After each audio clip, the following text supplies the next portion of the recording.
there, my name is Robert DUFORT. I am one of the field medical specialists with IDEXX, and I've been with IDEXX since 1985, 95. So I'm very pleased to be in the company, with the company, and I'm very pleased to be wherever we are today. And I think we're going to start out in the Caribbean. So time of this recording here, it's 10:30 in the morning on Friday, but the time will be what it is wherever we happen to broadcast to. So really pleased to be with you today. This will probably be the largest webinar production that I've done because it's going to be recorded and then aired multiple times, throughout a period of time. So it's a pleasure to meet all of you. Think of you as brothers and sisters. Probably have veterinarians, probably have vet techs out there. And what I'm going to try to do is make this as informative as possible. So we're going to talk primarily about what happens after the blue dot, and that refers to one of the reactions on the SNAP 40X.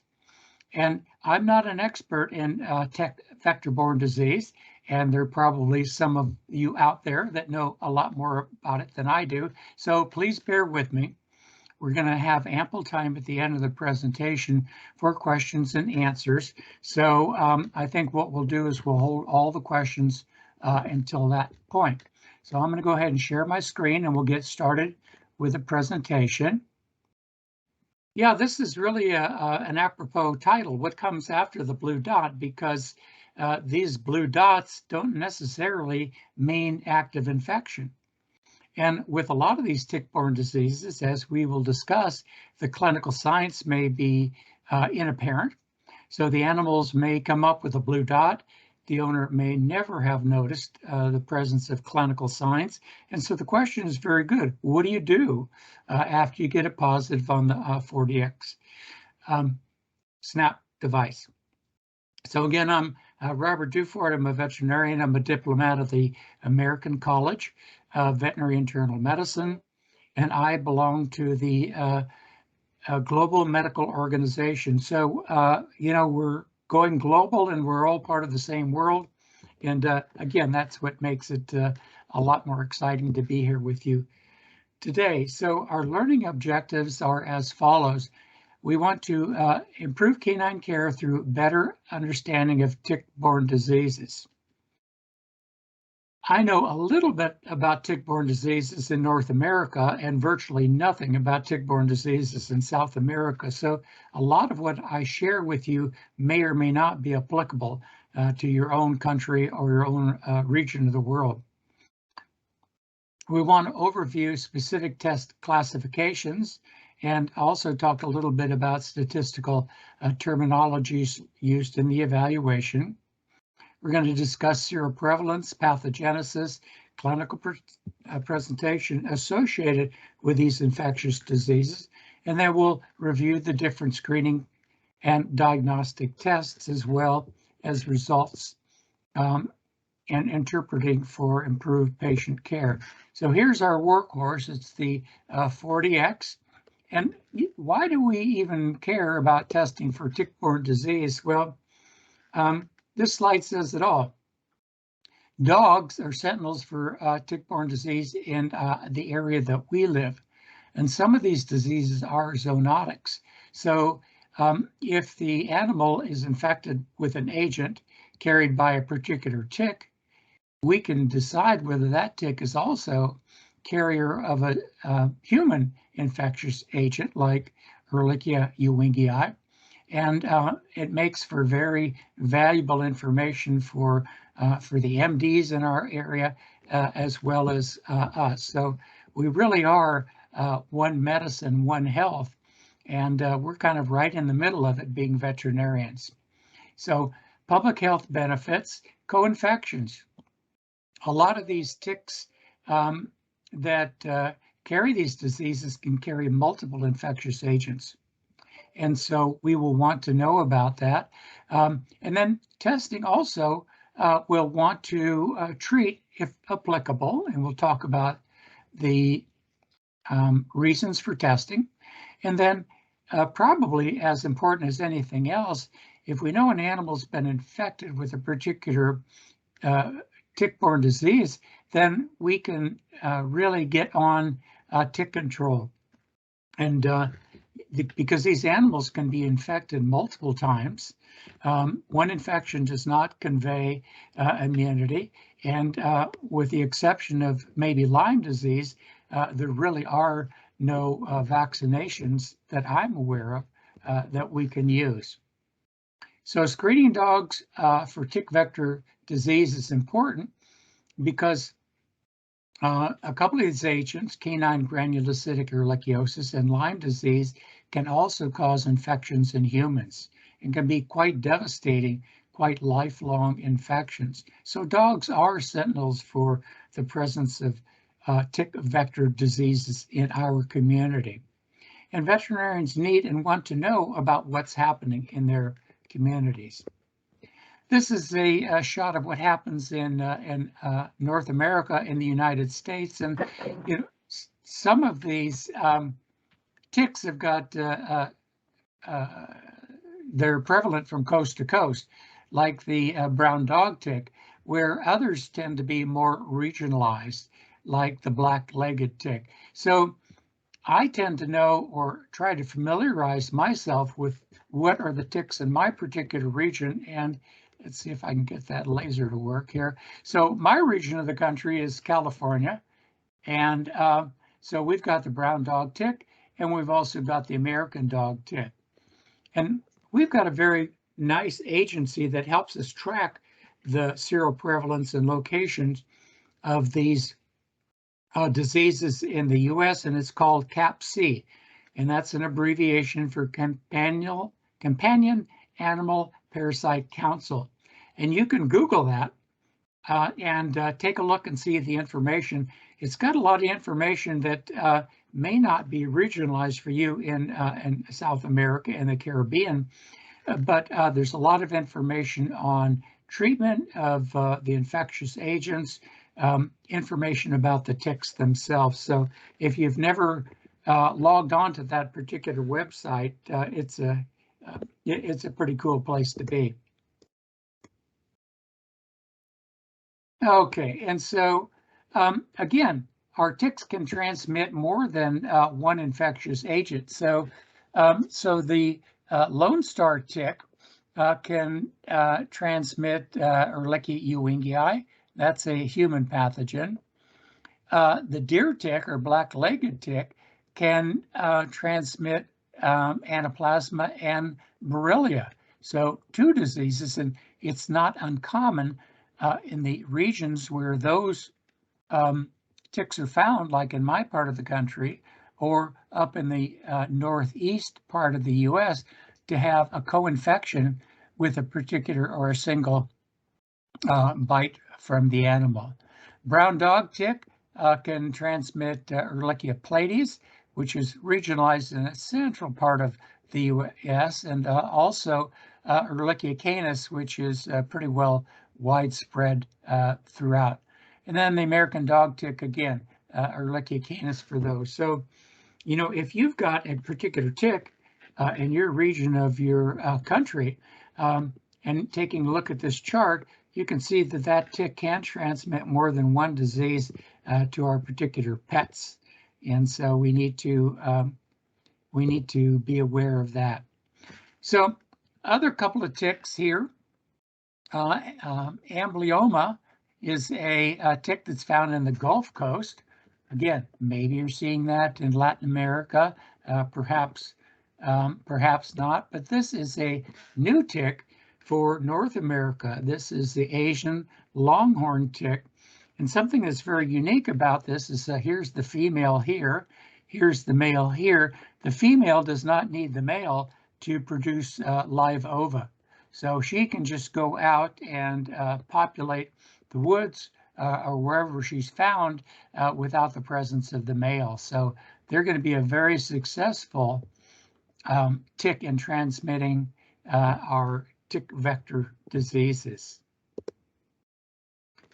So what's the big thing? All of these factors have influenced the spread of tick-borne disease in the U.S., and I'm sure you're seeing the same thing. So urban sprawl, we're getting into the woods, we're getting into the jungles, and we're infringing upon the area that was natural to these ticks.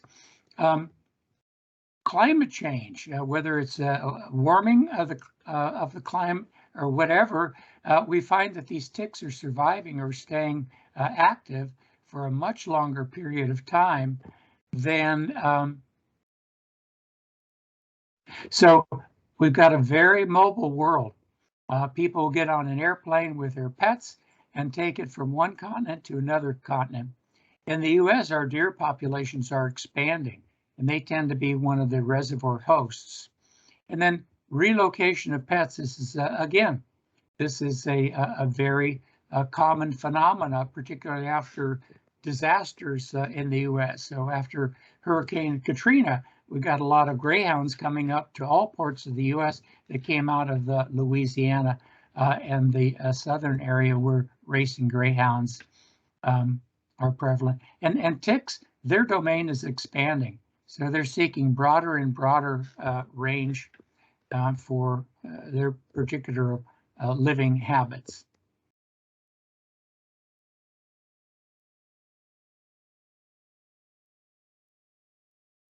Okay, so what are our options for testing then? We'll talk a little bit in depth about the SNAP device. Depending upon what the organism is, this is an immunofluorescent antibody stain. And so if we were looking for something like Lyme disease in the kidney, we could look for it with that methodology. You can actually see some of these organisms on a peripheral blood smear. We're not going to talk about any of the culturable organisms. And then the last thing that we'll talk about a little bit is a very sensitive, very specific test modality called PCR testing. And I see that that is available now in our Brazil laboratory. So those samples will have a little bit better turnaround time than we've had previously. So what is serology? Serology is looking for the presence of antibodies or antigen on a particular format. So not so much looking at the blood, but we're looking at the serum. So we can do it with the SNAP test, but also in the laboratories, we've got a laboratory SNAP 40X device. And so some clinics send their testing in directly to the laboratory. Certainly, it's another way of confirming it. Immunofluorescence testing is available, available only through the reference laboratory.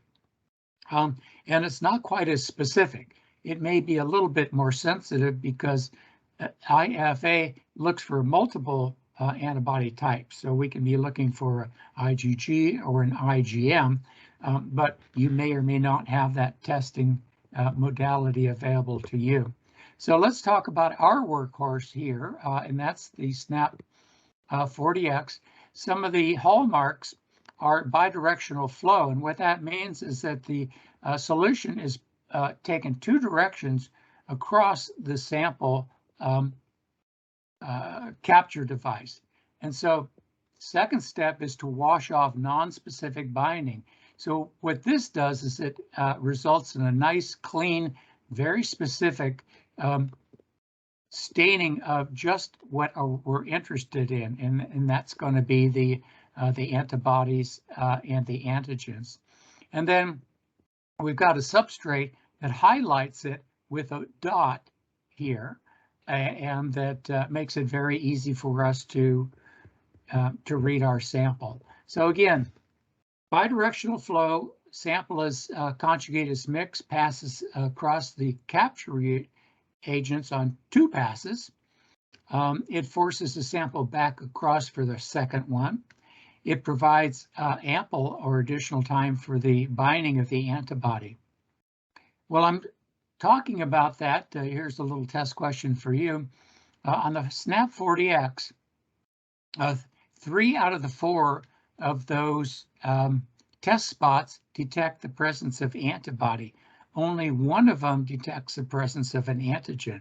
Which of the test spots is looking for the presence of an antigen? And those of you that have already come up, I will confirm your answer. The heartworm is the only antigen test. All the other spots are detecting antibody, which traditionally means just exposure to a particular agent, with the exception of maybe Lyme disease. So amplification comes about when the binding of the sample conjugate reaches an enzyme that lights up the spot or puts a color to that particular spot so that we can see it.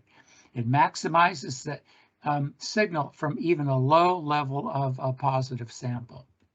So we've got everything that we need for a perfect test. And here's the 4DX, and I kind of say tongue in cheek that this is really a 6DX because we test for 2 different species of anaplasma, 2 different species of Ehrlichia.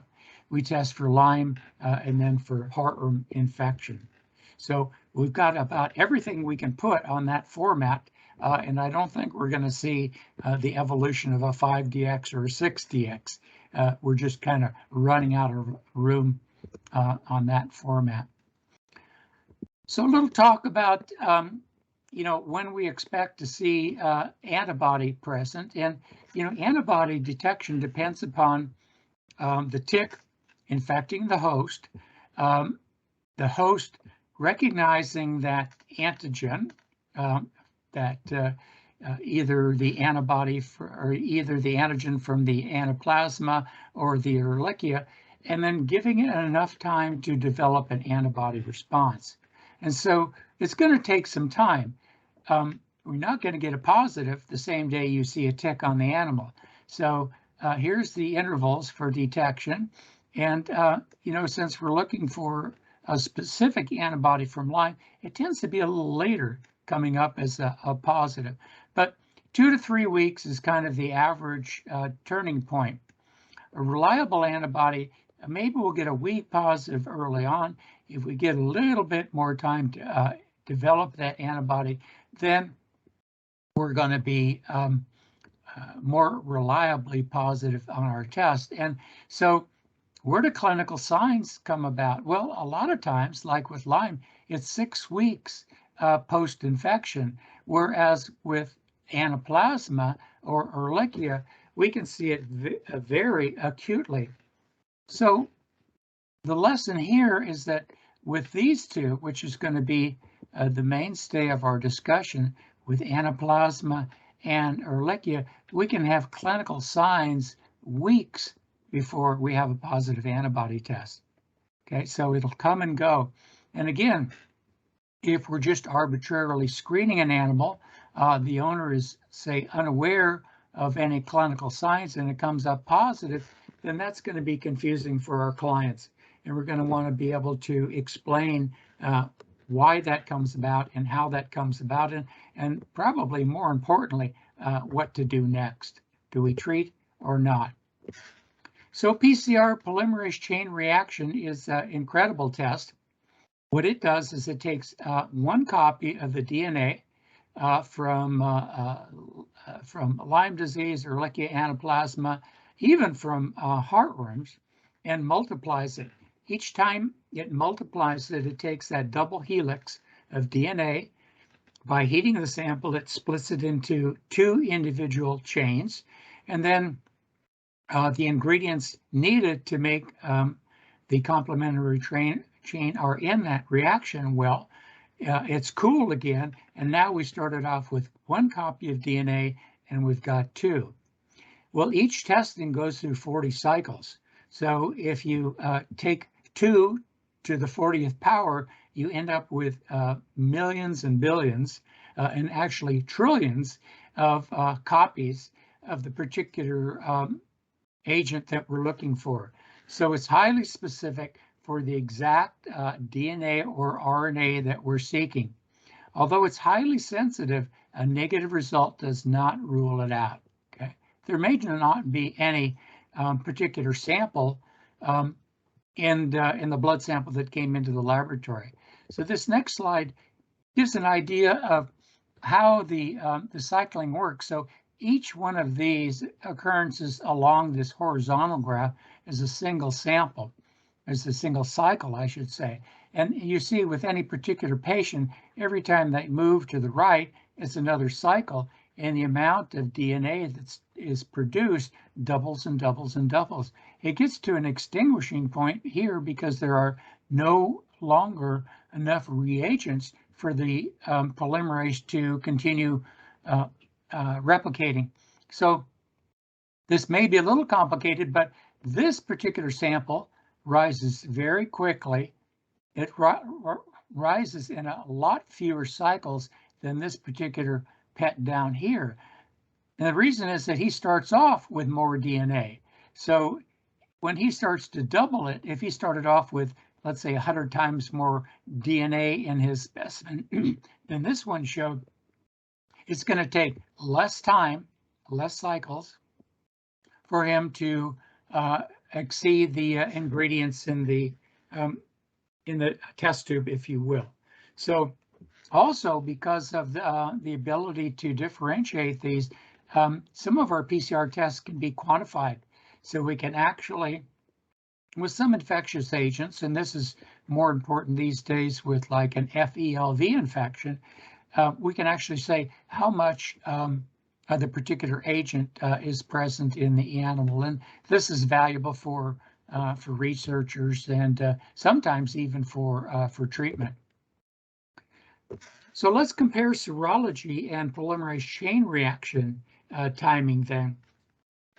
So serology is looking for an antibody with the exception of heartworms, which is looking for an antigen. So it's useful as a screening test and also as a diagnosis for acute or active infection like Lyme disease. So here's a limitation. The animal will have clinical signs before that detectable antibody is produced. Okay, so there's a drawback. So you can't go in and jump in and do a 40X the minute you see a tick on your pet. You're going to have to give that animal a period of weeks to develop the antibody to give us a positive test result. Well, that's not so with PCR testing. PCR is not just looking for an antibody, but it's looking for DNA or RNA from the pathogen. So it's definitive for Ehrlichia or anaplasma being in that particular pet's blood in that circulation. So it does indicate an active infection, and following it can indicate the resolution of the infection following therapy. Again, just because you don't get a positive PCR doesn't mean that the animal is not infected. It may be that there are inadequate numbers of RNA for us to really detect that infection. So tick-borne disease is kind of a pain. They initiate a hypersensitivity response. Generally, this is type 3 hypersensitivity where we've got antigen and antibody complexes. So the antigen binds to an antibody in the pet, causes a fairly large molecule to form, and then it gets filtered out in the filtering apparatuses of the body. So that's the kidneys, eyes, joints, and the central nervous system. Okay, so they are screening tests and they help us determine exposure to ticks and moreover exposure to the particular pathogens that we're looking for. So what's a veterinarian to do with a blue dot in a healthy pet? Well, what the blue dot does for us is it finds that the animal has been exposed. So if it's a backyard dog, then we know we've got ticks in the backyard. If the pet's been taken out into the woods for recreation, then we know that's where it's getting infected. So it opens the discussion for further diagnostics, opens the discussion for flea and tick control, and then opens the options for screening or rather treating our particular pets.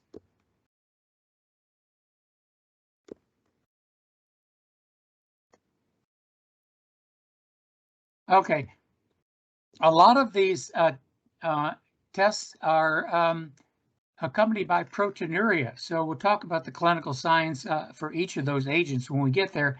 But because they develop these immune complexes and they're big molecules that get filtered out in the glomerulus, then that sets up the chain for inflammatory disease or an inflammatory reaction in the glomerulus, causes a leaky glomerulus and causes protein to be dumped into the urine. So on some of those algorithms that you see that helps us with directions in pursuing the diagnosis and workup of a case, a lot of them do require a protein or urinalysis looking for proteinuria, and then sometimes even a urine protein creatinine ratio to verify the amount of protein that we're seeing.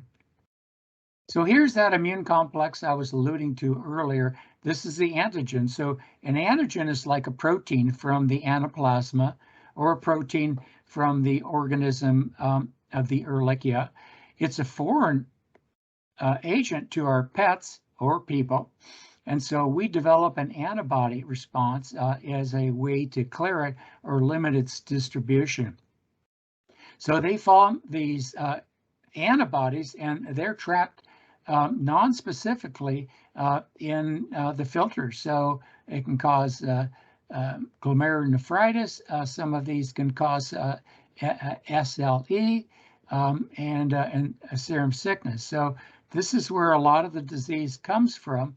And again, these immune complexes can be persistent, and that's why Lyme disease in a human can be a lifelong problem, because the complexes get filtered out, but there's no way of getting them cleared from the kidney, for instance.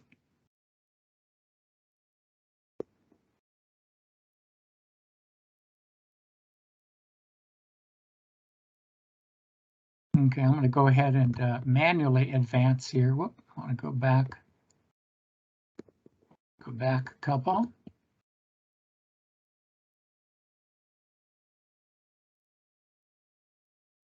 Take your time. I think so far it's going very well. The pacing, the rhythm, it's very good. Thank you very much. Okay, so I work for IDEXX because I believe in the work IDEXX produces, very, very sensitive and specific tests. And so, if you've got a sales agent coming into your practice and trying to sell you a specific test, don't just take their word. Don't just take their white papers. Take a look and see if they can provide you with a peer-reviewed, published reference that shows in print that these facts that they're trying to convince us of are true. So this is a study that was put into a veterinary journal that compares the sensitivity and specificity for the SNAP 40X with regards to the Borrelia and with regards to the anaplasma. So the comparison here was done with a Western blot as the gold standard, and here with a IFA as the gold standard. So a SNAP was tested against an Acuplex, and here's the numbers. And we probably wouldn't be showing this slide if we were not superior. So we're pretty proud of our work, and don't believe me, I get paid by IDEXX, but take a look at some of these peer-reviewed references, and when our salespeople come around and hand out the literature, you'll have a reference here, and you can go online and read the facts for yourself. And I think that's very telling. Again, confidence in the results, and another peer-reviewed literature. Again, comparing the SNAP 40X with the Acuplex. So we're not here to bash our competition. We're here to show you in print the validated results of comparison studies that have been done. And again, here's just another comparison of the SNAP 40X with the VetScan test. So those studies will be made available to you by your IDEXX veterinary diagnostic consultant. So let me just skip over that, and we'll jump right into anaplasma then. And anaplasma, positives for canine anaplasma. And again, dogs are sentinels for human disease. and you will probably see the same thing in the Southern Hemisphere. So that here's the reported incidences of canine anaplasma, and here's the distribution for human anaplasma. And you see the concentrations in this area correlates with the concentration in this area. Again, here's the concentration here, and this is the part of the US that is very highly affected with Lyme disease. So co-infection, yeah, here's going to be a co-infection with Lyme disease and with anaplasma. Anaplasma can affect humans, as Lyme disease can also affect humans. And so our pets provide a lot of sentinel information for us in the management of not only pet disease, but also human disease. Not going to talk about Anaplasma platies, and in fact, it's a fairly regionalized disease in Middle America. I've never seen a case of it in my part of the country. And so Anaplasma is, Anaplasma phagocytophilum is a anaplasma organism that infects neutrophils.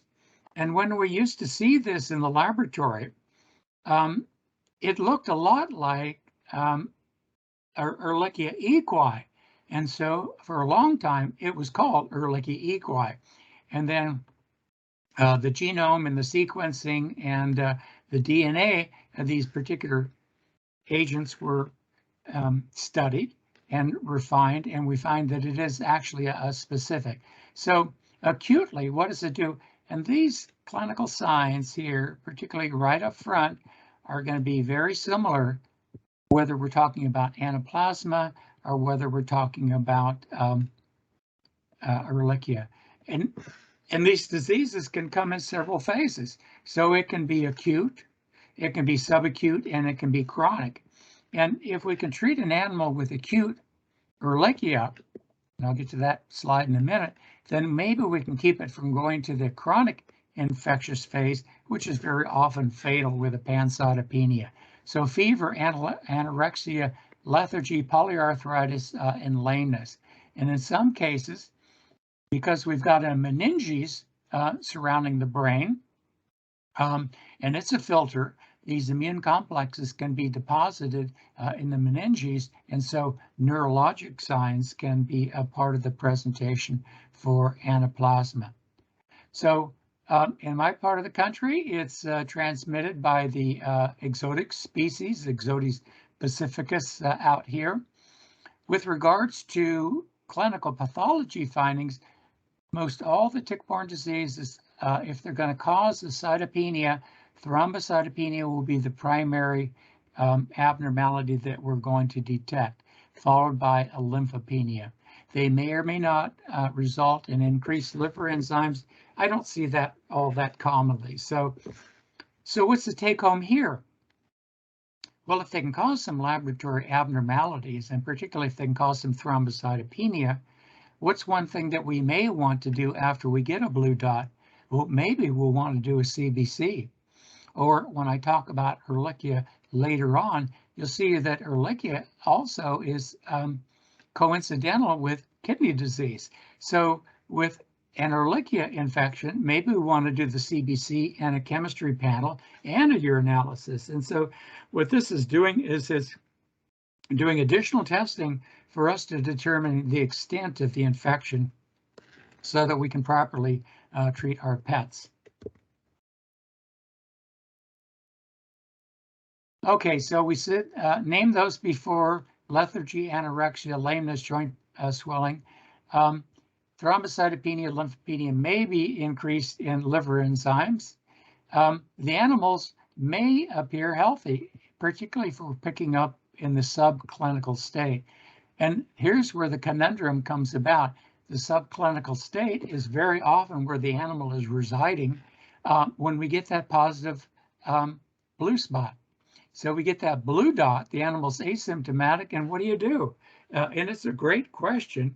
And we've actually had the Internal Medicine College try to come up with some consensus statements with regards to what's the best approach to an animal that's got a blue dot that is asymptomatic. And you know what? They could not come up with a consensus. So the jury was out on that particular endeavor, and that's too bad because, well, it's good and it's bad. It's bad in that it doesn't give us a lot of direction, but it allows us quite a bit of leeway to decide for ourselves exactly what we're going to do with that. So chronic cases, we don't really know what happens in the chronic cases, okay? Experimental infections have shown that prolonged chronic infections are possible, but there's no evidence to prove that chronic disease state from a persistent anaplasma infection is something we see in clinical practice, okay? So here's a peripheral blood smear. This is maybe a little difficult to tell.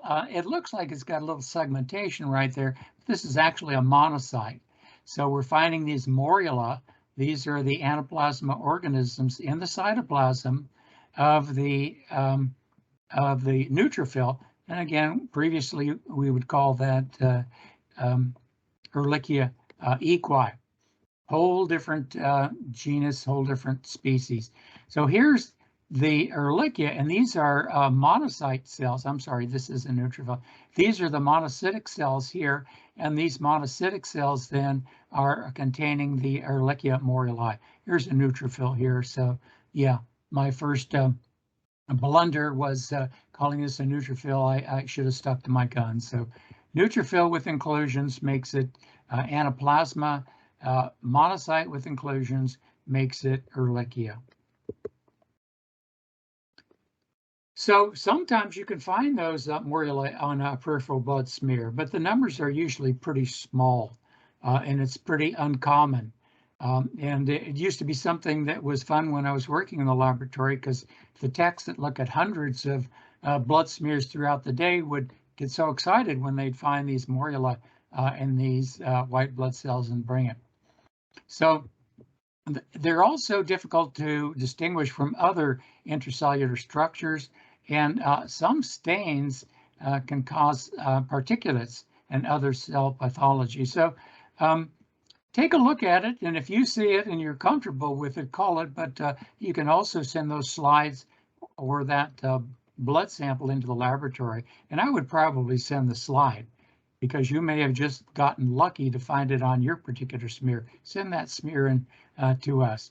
So the timing of the moruli may also be quite transient. It tends to be in the acute stage. And then here's another Ehrlichia. This is an Ehrlichia that infects neutrophils. It's the Ehrlichia ewingii. Okay.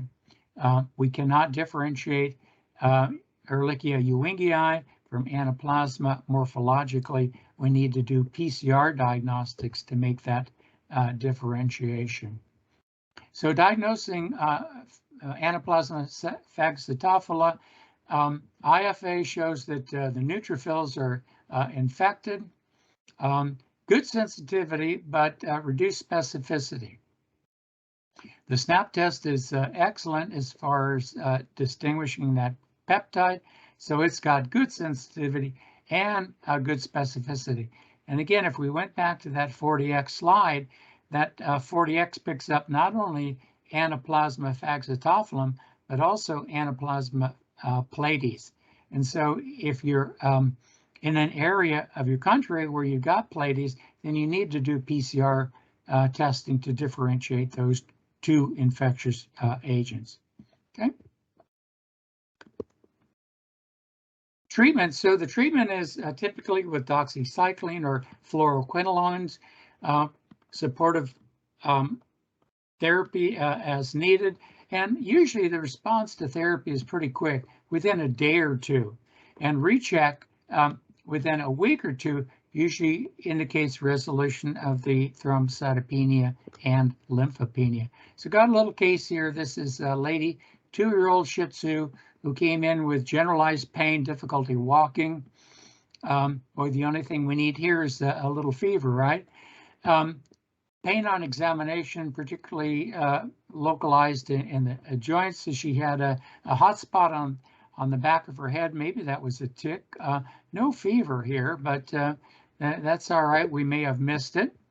So the diagnostic plan was following diagnostics, particularly with her clinical signs. We went forward with a 4DX. We did the chemistry panel, electrolytes, CBCs, so minimum database was accomplished there. And what we found out is that she came back positive for anaplasma on her 4DX. The owner elected to pursue treatment. She was started on doxy and she responded. Then the important thing that we can recommend to our client is that here is the dog that was exposed to ticks. So now we have an opportunity to discuss tick control with our pets. These algorithms are available through your veterinary diagnostic consultant, and your algorithm is exactly like mine is here. Moving on to Ehrlichia. Again, pretty wide distribution. We see more Ehrlichia in the US than we see heartworm infection. So the pathogen is Ehrlichia canis, infects the monocytes. Clinical signs looks kind of familiar, doesn't it? Fever, lethargy, anorexia, bleeding disorders. Now, in the chronic phase, they can cause a pancytopenia. So we'll get a thrombocytopenia, anemia, and a leukopenia too. Sometimes they can cause a hyperglobulinemia. Again, antigenic stimulation to the immune system causes globulin production, causes the presence of a hyperglobulinemia. So sometimes we start with a blue dot and work towards our minimum database. Sometimes we start with a minimum database and head towards the blue dot. So it's bidirectional here. So we've got an anemia. One of the things we do routinely in the US is do a 4DX on it, particularly if there's an anemia and thrombocytopenia. If there's a hyperglobulinemia, we may do an electrophoresis, but we may also start looking for tick vector disease. And Ehrlichia canis then is intracellular, infects the monocytes, because it lacks these peptides, it evades the immune system, and maybe that's why Ehrlichia infections so commonly go to chronic infections, and those result in a pretty poor prognosis. Acute illness, subclinical, chronic phase of the illness. So this is pretty routine in all our tick vector diseases, but look at the similarities between clinical signs, between laboratory results here. I wanted to get to one slide before I open it up for questions that, I'll leave that to another day. I wanted to show you something that we found in a big study in the US. We found that the incidence between tick vector disease and SDMA testing positivity came out with a pretty astounding correlation. So we had animals that had chemistry panels and that also had a 4DX present. We did their chemistry panels, and what we found in that comparison is that if an animal was positive on the SNAP 4DX, it had a 112% increased incidence of kidney disease. Not quite as high with Lyme disease, and so this is studies that you can look at yourself if you go to idexx.com/kidney chronic kidney study, chronic kidney disease study. And again, just put into a graphical form. If we have an animal that's got a blue dot for Ehrlichia, that animal is also potentially predisposed to kidney disease. So a lot of correlation between the two.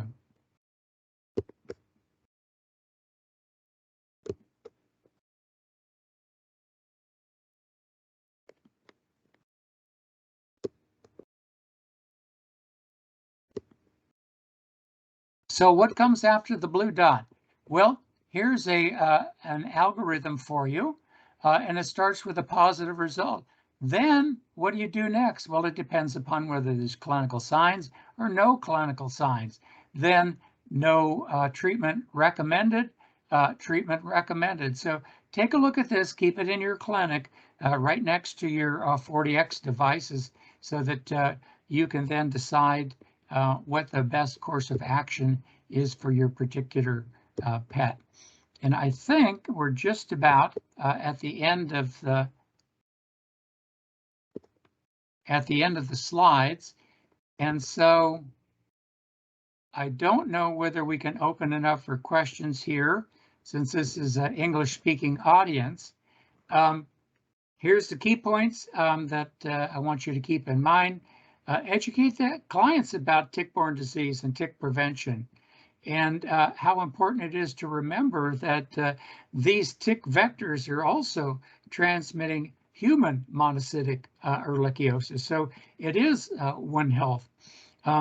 We can advise monthly ectoparasite control, and we can screen annually for effective prevention program. And I think I'll go ahead and call it quits there.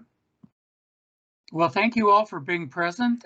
You've got some local talent in your particular part of the world that is more than willing to help you with taking it further, providing you with additional information. And it's been my pleasure to spend an hour with you and bring you what I know about tick vector-borne disease.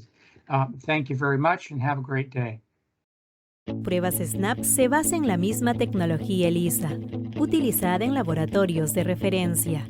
Por el contrario, las pruebas de flujo lateral son una categoría más simple, cuya tecnología no es la de una prueba ELISA de un laboratorio de referencia. 3 maneras que un SNAP puede cambiar todo y no tenerlo tan bien. Flujo bidireccional. Solo hay una prueba in situ que lo tiene. El flujo bidireccional mejora la sensibilidad, dando a la muestra 2 oportunidades para ligarse a los anticuerpos.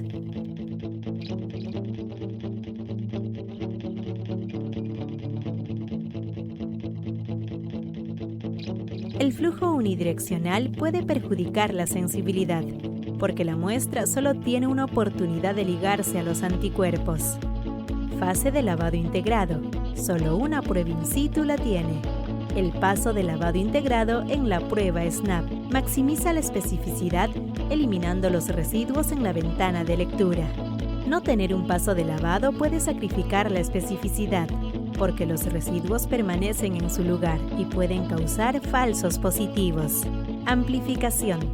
Una manera más de que las pruebas SNAP ganen su confianza. La amplificación maximiza la sensibilidad, al permitirle ver incluso positivos de nivel bajo. Así que es más fácil tomar la decisión correcta para su paciente. No tener un paso de amplificación puede sacrificar la sensibilidad. El resultado puede ser difícil de interpretar, especialmente con sangre completa. Un SNAP puede cambiar todo.